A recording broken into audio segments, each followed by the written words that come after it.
அது நிறைய பேர் கேட்டுட்டு தான் இருந்தாங்க, நீ எல்லாம் கிளியர் பண்ணிருவியா, அவ்வளவு அறிவாளியா நீ பாட்டு ஜாலியா போற ஜாலியா வர, என்ன உனக்குலாம் என்னப்பா கஷ்டம். ஆனா நம்மளுக்கு தான் தெரியும் எவ்வளவு நம்ம அண்டர்கோ பண்ணிட்டு இருக்கோம் அப்படின்னு சொல்லிட்டு அதெல்லாம் ரொம்ப கஷ்டமா இருந்துச்சு. பட் அவங்களாம் வேணும்னு சொல்லியிருக்க மாட்டாங்க, சும்மா விளையாட்டுக்கு சொல்லியிருப்பாங்க. பட் அந்த ஒரு வேர்ட்ஸ் வந்துட்டு ரொம்ப ஹர்ட்ஃபுல்லா இருந்துச்சு. உங்களுக்கு நான் ஆக்சுவலி தேங்க்ஸ் தான் சொல்லணும்னு நினைக்கிறேன். நீங்களாம் அப்படி சொன்னனால தான் நான் இங்க வந்திருக்கேன்.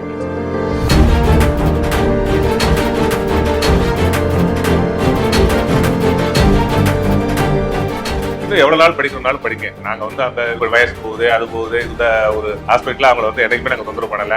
முக்கியமா எங்க அம்மா ரொம்ப நான் தேங்க் பண்ணணும்னு நினைக்கிறேன். அவங்க சப்போர்ட் இல்லாம என்னால இங்க எவ்வளவு தூரம் வந்திருக்க முடியாது. எங்க அப்பா எப்பயுமே ஒரு வார்த்தை சொல்லுவாங்க, உனக்கு நீ ரொம்ப ஹார்ட் ஒர்க்கிங் பண்ற, அதுக்காண்டி கண்டிப்பா உனக்கு கிளியர் ஆகும்னு சொன்னாங்க. அந்த ஒரு மோட்டிவேஷன் நான் எப்பயுமே என் மைண்ட்ல வச்சுட்டே இருப்பேன். ரொம்ப மகிழ்ச்சியா இருந்தது. இந்த ரேஸுக்கு தான் நாங்க ரொம்ப நன்றி சொல்லணும்.